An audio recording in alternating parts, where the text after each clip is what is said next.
The phoenix was unfortunately caught in an iron net. John prepared to bring it back to present to the king. The poor phoenix begged John to spare it. The phoenix shed a scalding hot tear. Seeing the phoenix's sorrowful appearance stirred compassion in his heart. John untied the iron net. The freed phoenix was like being reborn from the ashes. It looked at John gratefully, spread its wings and soared into the clouds. To repay John, the phoenix left behind one of its feathers. It could protect John from harm in moments of danger. But because John didn't bring back the phoenix, he was arrested by the king. John wanted to take out the feather to prove himself, but at this moment the feather was dim and dull. This made everyone laugh at him. The king believed John had fooled him, so he ordered John to be executed. Just as the executioner raised his axe, the feather suddenly burst into flames. Everyone looked up and discovered the phoenix sensed John was in danger and arrived just in time. Then it descended above the town. The firelight instantly surrounded the town. Only then did everyone believe John hadn't lied, and they called John a hero. The king had no choice but to publicly award John honors, but was actually already harboring a grudge. Soon after, the king issued an order. He commanded John to go awaken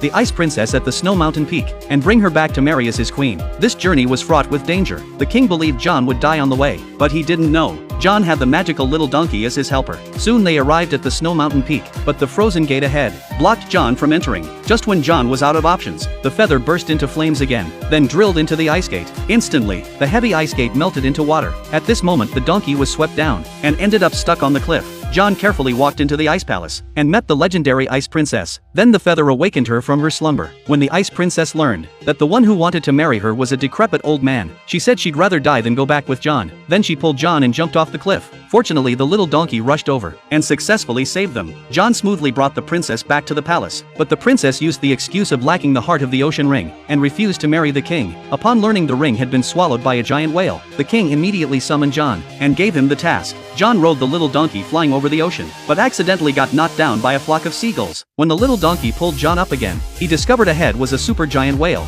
locked to the sea surface with iron chains.